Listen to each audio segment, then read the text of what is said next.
Hello, everybody. Welcome to the Buckeye Weekly Podcast. I am Tony Gerdeman, here as always with Tom Orr. Tom, how's it going? Tony, the listeners have once again done our jobs for us and provided us a show rundown in the form of questions. So I am great. I love and appreciate our listeners for making our jobs much easier and not making us try and guess what they want to hear about and just telling us what they want to hear about. It is so much easier this way because we've both been married for a long time. Our guesswork is no good. It is terrible. Speaking for myself, of course. Why don't you just tell me the name of the movie you want to see? That's me right now. I will be movie phone. You just tell me. What do you want for dinner? Why don't you just tell me what are you trying to get out of me? What are we doing for dinner? What do you want to do? I'm not a good guesser. And I don't want to turn this into me against my wife, so I'm not going to do that. That's a summer show, Tom. We can get into that, really, really get into it when we have an hour to explore the room and get into it. Here, we're just trying to get some listener questions out here, give you guys something to listen to while all kinds of heck is going on around you in your home or in your car or in your hotel or in your in-laws' basement, perhaps, if you've got a spacious room, rec room, wherever you are. We're here for you. And once again, yes, we are doing some listener question shows. Very interesting questions, I think. Tom disagrees with me, but he's here, so. How badly can I hate the listeners if I'm still here, right? Come on. I think we all know, as is canon on the show, I'm the one who loves and respects the listeners. Tony, also here. First one from Silver_Bullet_Saga RV. What is the ideal scenario for the playoff results if you were an Ohio State fan? I genuinely don't know. And, this is an interesting one because this is like a lot of times it's like, oh, you could root for one of these teams, or there's a team here you want to see lose more than others. And it's like, I think Ohio State fans are probably not thrilled with the idea of Alabama winning, and they're probably not thrilled with the idea of Georgia winning and the narrative continuing with the SEC. And I think a whole new generation of Ohio State fans has learned what it's like when Michigan wins literally anything. So that's been an informative last couple of weeks. And if you're old enough to remember Cincinnati putting up Ohio's BCS team billboards before a bowl season when Ohio State also was a BCS bowl team, there may be a generation old enough to remember that as well. So yeah, I don't feel like there's a great scenario here for Ohio State fans, but to me, just what maintains the status quo? If Michigan wins the national championship, what is that going to do for Ohio State? Think about what Ohio State fans are going to have to listen to if Michigan wins the national championship. So that's probably out. If Georgia fans win the national championship, this will be the first national championship in more than 40 years from them. Oh boy, you're going to hear about it from Georgia fans. You're going to hear about how the SEC, the dominant SEC, has yet another program that's won a national championship. I feel like that one's out. Let's have the hypothetical conversation about what happens if Cincinnati wins the national championship. Sure. Then all of a sudden, is this another team that could become an in-state power? And if they win in that, could they start becoming a legitimate threat to steal players from Ohio State in-state? I don't think Ohio State fans want that. It feels to me, Tony, like in all things in life, the answer is roll tide. And the answer is, what is it going to change if Nick Saban wins his 8th national championship? Like, at this point, what is the difference? Like, just if Alabama wins another national championship, it is not going to change the perception of Alabama football one iota.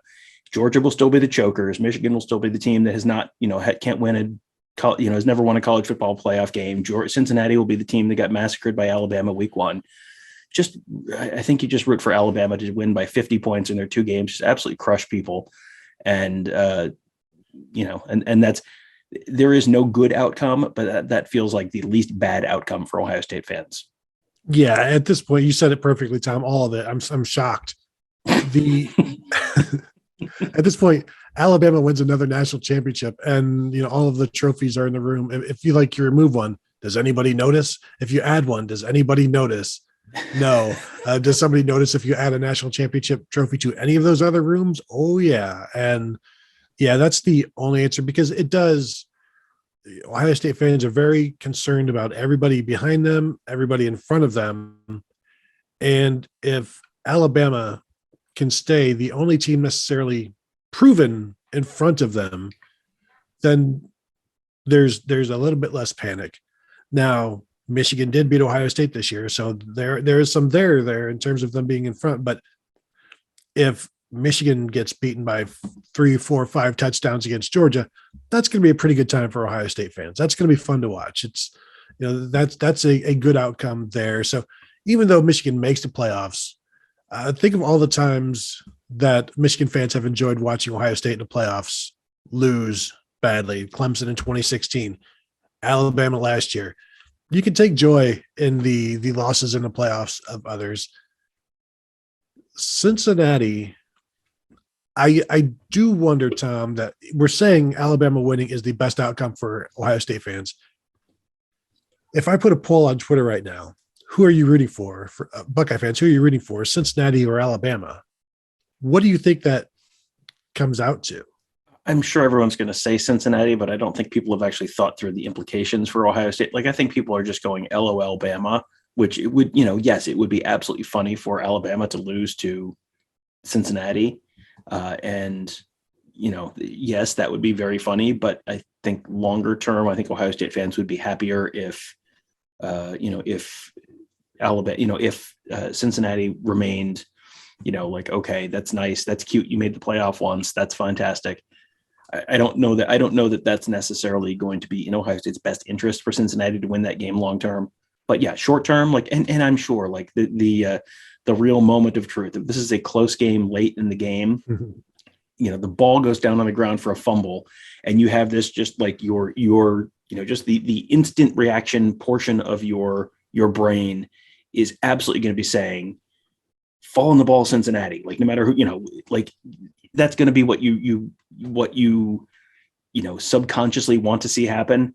But ultimately, I do think it's better for Ohio State fans if Cincinnati just gets crushed and is, basically what happened to them in the Sugar Bowl the one year Brian Kelly got them there, and this was the Ohio's BCS year, Ohio's BCS team year, and Urban Meyer in Florida beat them like 50 something to 14. Like that's what you ultimately want, because then it's like, okay, well, it's cute, you made it, all right, great job, and then we'll see it. That's fine. Go continue to be the JV team. I put that out on Twitter. We'll see how that goes. It is always interesting when you start watching the game and you don't know who you're rooting for until there's like a moment where you're like, oh wow. I guess now I know who I'm rooting for. This is nice. Mm-hmm. And I think there'll be a lot of that. If like you said, if Buckeye fans like really truly think about it mm-hmm. in terms of what is best for you. But I just think there's so much vitriol towards Alabama, and you're tired of seeing them win, that I'm guessing Cincinnati will be out in front like 85-15 in this poll, or something like that, mm-hmm. because at this point anything bad that happens to Alabama is considered good. But then think about what that will mean mm-hmm. for Ohio State down the road, literally down the road or up the road, should Michigan get past Georgia. And really, the ideal scenario, I will agree with you, but it also includes like Michigan losing. Although, Tom, would it be better for Michigan to be blown out or to lose painfully like Ohio State did to Clemson in 2019? 2016 better or 2019 better? Maybe that's one I should put out there for Michigan fans. Yeah, I think Ohio State fans want Michigan to just get absolutely crushed and just immediately have Michigan fans start to wonder, was this just a fluke? Mm-hmm. Was this just a 1 year weird thing? Because it's like, you look at the NFL draft projections, and it's like, you're losing Aiden Hutchinson and David Ajabo as like potential top 10 picks. Who exactly is replacing those guys who were so crucial to your team this year? Hassan Haskins is gone. Like, you're losing a bunch of offensive linemen. Like, how confident are you can run that back from the 2021 model? Because it feels like that might be a little bit of a one-off. And yes, it was a home game, and yes, it was snowing, and yes, the flu, and yada yada yada. But it feels like if Michigan gets 31-0 by Georgia, that feels like then it's just like, oh, how Michigan fans have been, perhaps, and players and coaches have potentially been getting a little too big for their britches recently. Like, the britches might start to fit a little better if they get 31-0 than a 31-29 where, just, obviously the refs will have screwed them at that point and it will have been a great injustice. And obviously, and then you have the whole narrative well, when was the last time Ohio State won a college football playoff game? Oh, it was longer ago. Yeah, you'll get all that stuff. So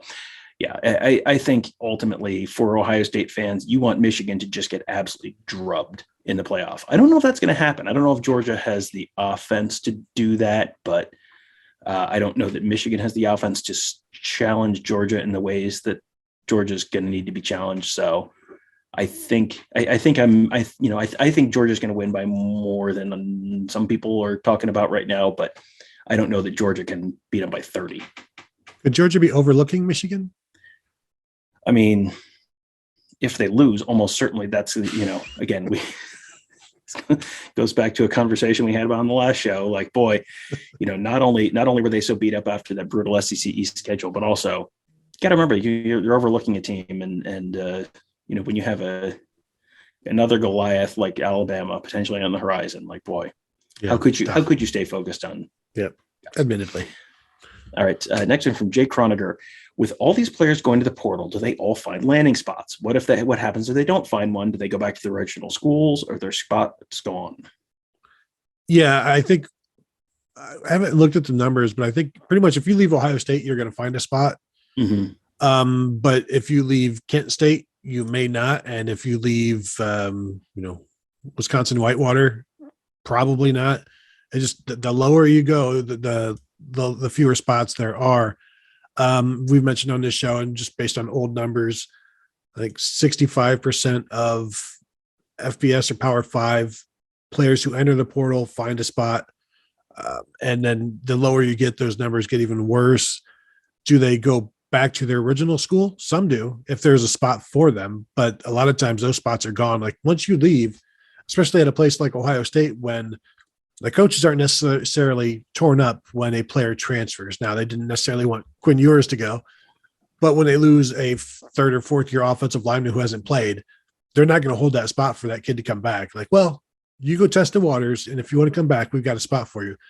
Like, they're bringing in new talent. So it just really depends on each individual school, each individual situation, and a player who may say something like, you know what, I want to look, but I kind of wouldn't mind coming back. And it's kind of up to the coach to, I don't even think they leave that spot open, but if there's a spot when you decide, all right, I want to come back out of the portal, and if they have a spot, they'll welcome you in. But I don't think anything gets held for anybody, because you're constantly trying to put a roster together, and you can't wait on somebody who has left. Like, this is not one of those things where if you love something, let it go. If it comes back, it's meant to be. It's like, no, once they leave the portal, love has nothing to do with it, and you need to fill their spot. And the spots are gone, but that doesn't mean the guy who left can't then take a spot that a kicker left or a running back left. So, yeah.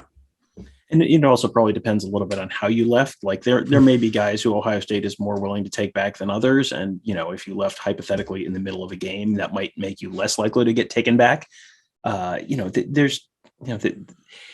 There are no guarantees in life. There's no guarantees with the portal, and the way the math works, Tony's exactly right. Like there are guys who are going to get left out and who are going to be like, oh, and now I don't play football anymore. Like that's, you look at, walk-ons who leave and that kind of stuff. There's a lot of guys who just kind of like slowly fade away, and, you never hear from them again. But yeah, if you leave, they are no longer obligated to, continue holding a scholarship for you. As soon as you put your name in the portal, they can take you back if they're, if they want to, but they definitely don't have to. So this one from Logic Buck is interesting. And this is one that I feel like we could do now for 10 minutes and then do in June for an hour and a half, because there's a lot of different ways you could take this. But what do you think college football will look like in 5 years or 10 years? In the immediate, in 5 years' time, I think it's going to look almost identical to what it does now. I think we will have a 12 team playoff or 16 team, 12, right? Is what we're looking for. 12. Yep. Yeah. With the 4 first round buys. I think we will have that. I think the NIL stuff will be so much more organized. It will almost become like the swag bags from the bowl games. where, or it's like you go on a shopping spree. Okay, I will take this NIL deal. I will take this NIL deal. I would like this one where they have them, like Texas has the one set up for offensive linemen. I would assume you're going to have stuff like that set up for position groups. It's just going to be very much more organized. It's something that gets used in recruiting in terms of, look what our guys made this year. This is what these guys from this position group, from your position group, this is what they've made.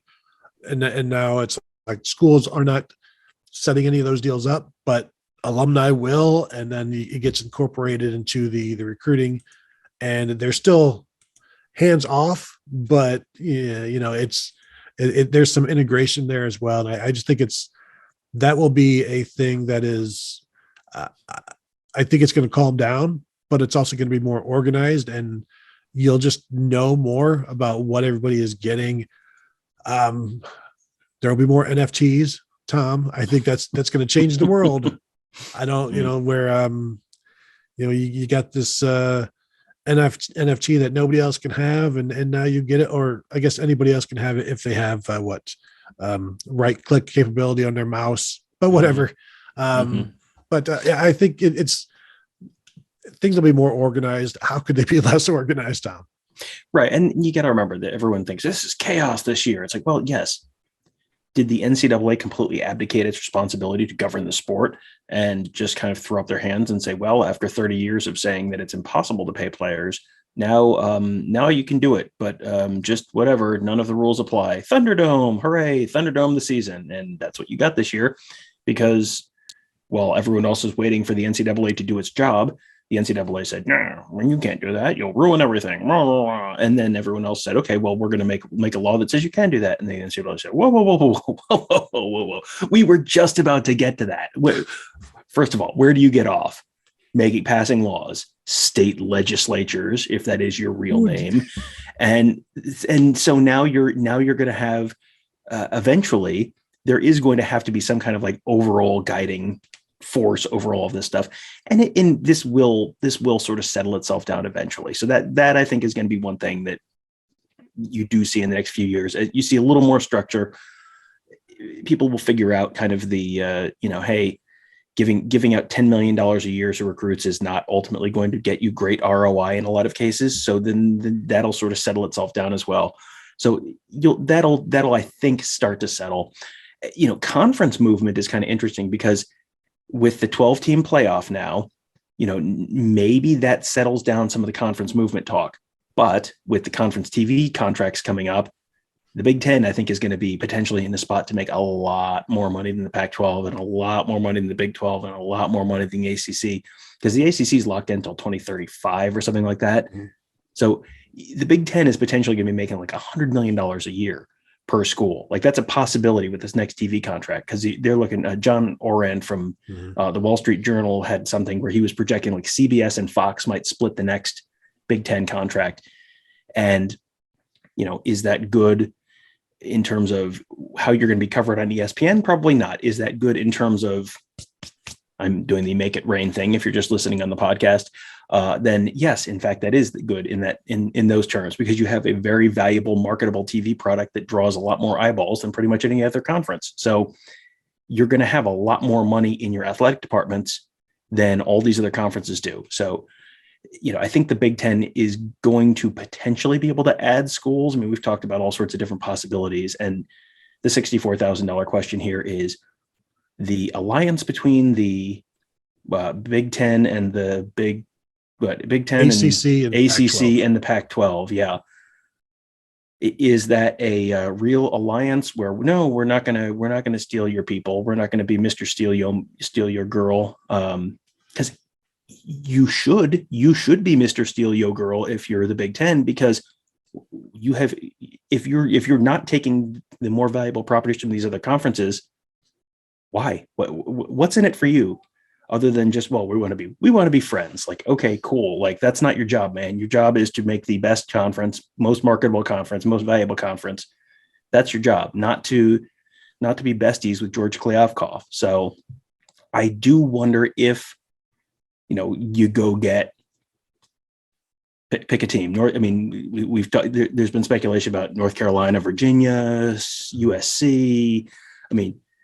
Go make a national brand. USC with Lincoln Riley. Would that be an attractive brand? Potentially the Big Ten? Like that might be real interesting to watch. So yeah, I'm interested to see where that goes. It does feel like ultimately we're headed towards, the 4 16-team super conferences or whatever breakdown you want to go with. But is that 5 years? Is that 10 years? Because it feels like the TV deals are maybe going to shape that. And also the college football playoff expansion is potentially going to shape that. Because, if it doesn't get done before the next playoff gets locked in, the next playoff probably gets locked in for either 6 or 12 years. And then, what's the incentive to do it before that expires again? But, there is a very likely scenario that whenever this all happens, whenever the big change happens, whether that's 5 years, 10 years, 15 years from now, the SEC and the Big Ten are basically the power two. And then there's another level below that. And it does feel ultimately like if you're making $100 million a year and you have whole conferences not making $100 million, it does feel like at some point you're going to have to split off the non-power conferences from the power conferences. Cause at some point you're basically not playing the same level of the sport anymore. Well, and then let's move to the 10 years. But first, before I want to say one other thing I think you'll see is larger personnel departments in colleges as they handle NIL, transfer portal, one-time transfers, like like an entire, almost a department trying to keep guys from leaving. But they're going to have, like Ohio State has a sizable department. They're going to have to get bigger. Like all of these guys, like some departments have like actual like scouts that they have titles, and these are state employees. And I think these departments are just going to get larger and larger. And Ohio State has the big social media department. You're going to have a big personnel department because like it's a full-time job just watching the transfer portal and not just watching it, like scouting it. And because you got to look at the majority of the people in there, like, well, we should probably, like, our job is to look to see if this 6'6" guy from Wright State has some tools. And it's like, well, okay. And then that's how you can find some guys. But I think you're going to have larger personnel departments. 10 years now, Tom, because this is where the conference realignment gets in. I think you're probably, this is something we've been talking about for a while, where is it 4 16-team conferences? Is the Big 12 dead at that point? And does it get swallowed up by the Pac-12 and the Big 12, and whoever is left out in the cold now drops down to a group of 5? And I do think the group of 5 and the Power 4, Power 5 should split, and a group of 5 should be able to play for a national title. I would love, Tom, tell me what you think about this, for the group of 5 season to be from the winter to the spring, like be a spring season. I think then you have college football almost year round, but you still get a nice break between the group of 5 season and the Power, say, 4 season. You get more football. It's it's better than watching baseball, Tom. You know that. I mean, I don't think that's going to happen. I think they should split and have separate national championships, but also with the playoffs, there will be an opportunity for them to make the playoffs. And there's so much money there that I don't think those schools, those conferences will want to give that up. That's why there would almost have to be just this huge split along with the television deal in another season. Because every 2, 3, 4 years, they're trying to come up with this spring football league, this professional spring football league, because they need the content in the spring, and it never works. This could be something. I don't see it happening, but it would need to be some big television deal for conferences to be like, okay, well, let's look at this. Otherwise, they're going to still want to be part of this college football playoff deal. I think the issue that you're going to see there is then if you are at that slightly lower level, the group of 5 level that's playing in the spring, what does that do for your NFL draft, hopes? Because that's the stuff that, fall of 2020 or summer of 2020, when we were talking about, could the Big Ten play in the spring? We're talking about all these guys who are going to opt out of the season, because why would Justin Fields play in the spring when he's got to be getting ready for the NFL draft? How many times is that going to, be something that you really run into? the guys from the group of 5 do get drafted and do sometimes get drafted in the first couple rounds. So, you're not losing a ton of people, but you're probably losing some. And does that change people's willingness to go make that jump to there? Or does it make guys who I'm going to play 2 years at, whatever group of 5 team, I'm going to go play 2 years at Bowling Green. And then if I'm good enough that I think I'm going to be an NFL player, then I'm going to transfer to Ohio State. And, because then I'm back on the fall schedule and that helped me for the draft or whatever. I think that's one thing that you have to kind of consider. I've always thought that like Division III should play in the spring, because then, you really don't have a lot of Division III guys. The pushback I've gotten on that in the past is that, a Division III school, that homecoming weekend is one of their big things, and they want it in the fall. It's traditionally in the fall, and it's always centered around a home football game. So you don't want to do that. And, you look at, the FCS played in the spring this year, and I don't think the TV numbers were very good at all. I don't think it was like the whole nation turned their eyes to the FCS this spring, because I got to be honest, I watch a lot of football. I did not watch a whole lot of FCS football. And I heard someone talking about Jackson State and how they played this spring. And I was like, what? They didn't, what? Who? What? Oh yeah, that was this year, wasn't it? So yeah, I don't feel like that's probably going to happen. There's a few reasons why that's not likely to happen, but it's an interesting idea. And I don't know. It feels like for 40 years, I have thought spring football should work. And then spring football, for some reason, never ends up working out. And it's like, there's always a reason it doesn't work out, but it never works out. I mean, I remember watching the old USFL and being like, this is going to be a thing. And it was like, it was in 3rd grade or whatever. But yeah, I mean, Herschel Walker and Doug Flutie and Brian Sipe on the New Jersey Generals, like, oh yeah, that was my jam back in the day, but it didn't work out. And then XFL didn't work out, and AAF didn't work out, and USFL 2 is not going to work out. Like you don't know that. Don't I though? What about the World League of American Football? Hear me out. New York, New Jersey Knights, man. Ohio Glory. Yeah. Yeah. Hey, you can't yes, we were all Ohio Glory fans. You cannot put Babe Laufenberg in a blue jersey and people are just like, we all swooned for Babe Laufenberg as the Ohio Glory quarterback. Who was the punter of that team? Tom Claben? No. Who was the punt? There was a punter on that team that I think was like made the NFL after that, but I think there was, Sean Landetta. No, it was not Sean Landetta. No, it was, but it was someone. I'm pretty sure there was someone. So, but yeah, it is funny where you have this football crazy country, and I did watch the original, like the World League of American Football, where you're watching games from Germany, like Rhine Galaxy or whatever, and the weather was always the Rhine Fire, Tony. Fire. And who was the Galaxy then?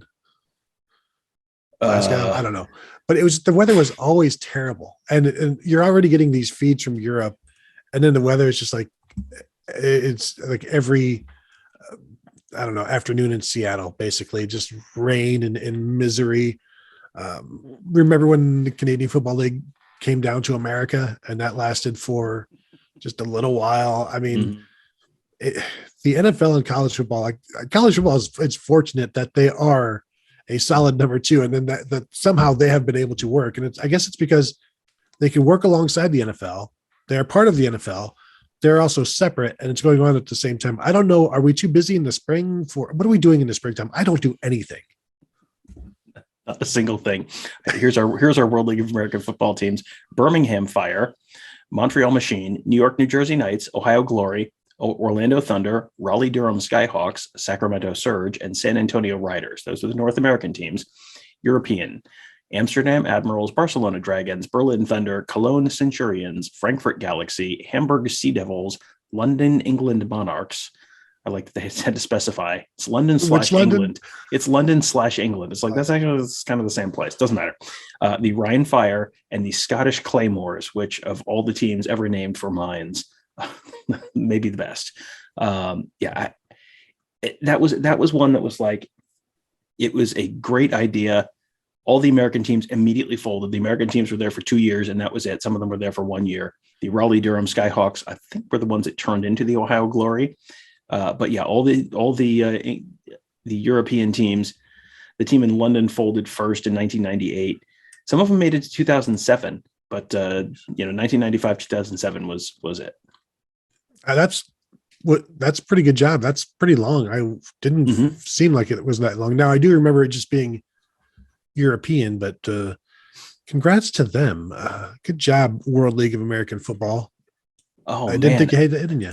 All right, I pulled up the Ohio Glory Wikipedia page. Wow. Tom Ruin was the punter I was thinking of.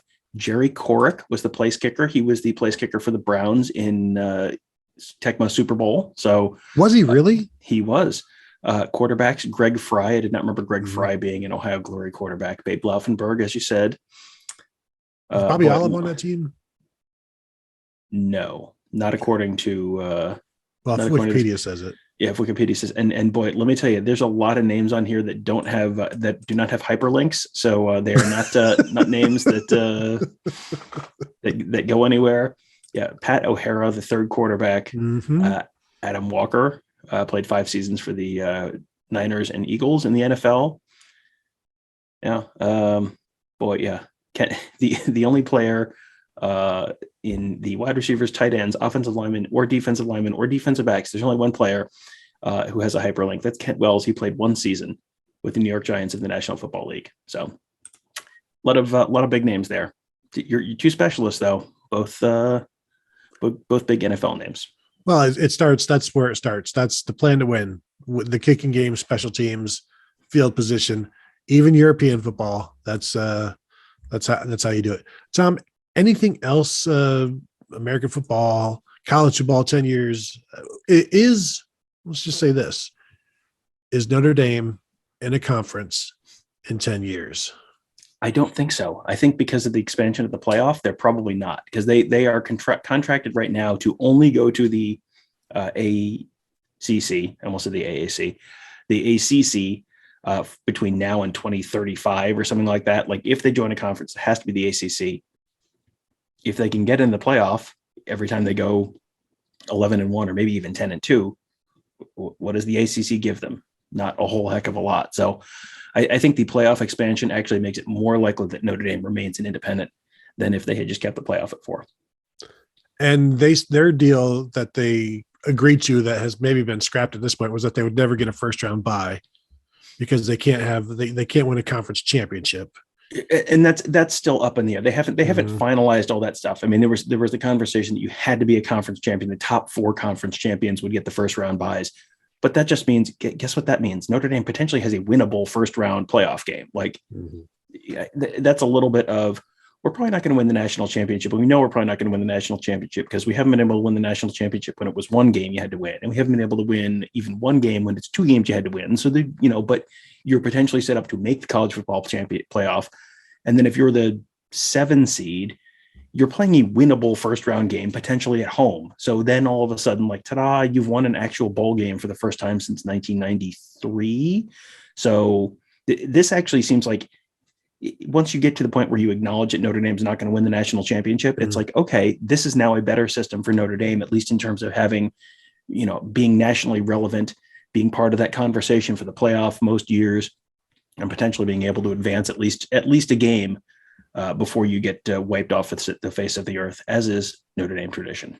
Well, and I think it would be fun to watch a playoff game at Notre Dame Stadium. Now, the problem is, will the corporations and the ADs win out, and those games will all still be in bowl games and bid it out, NFL stadiums? Yeah, here's the answer. Yes, of course it's going to be in inside domes because, I mean, can you imagine making a Southern team play in a Northern climate? Tony, they would die. Do NFL teams do it? Look, that's different. That's on Sundays. True. Do the Miami Dolphins play in a division with the New York Jets, the Buffalo Bills, and the New England Patriots?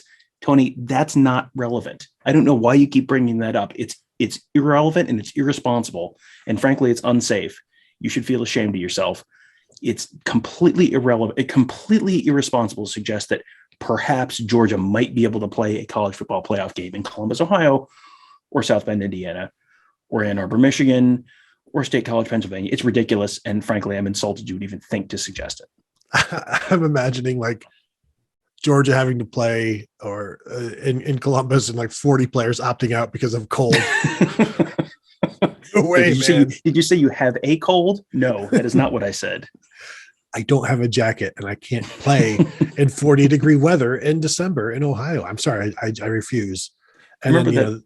Yeah. Do you remember that Miami versus Wisconsin? Gosh. I think it was a pinstripe bowl where it was like 40 degrees and all the Miami players just huddled around the jet engine heaters on their sideline, and all the Wisconsin players are like, "Do I have to wear pants? Like, this is warm. This is sunbathing weather." Everybody's got their visors on because it's just so nice. It's so beach like.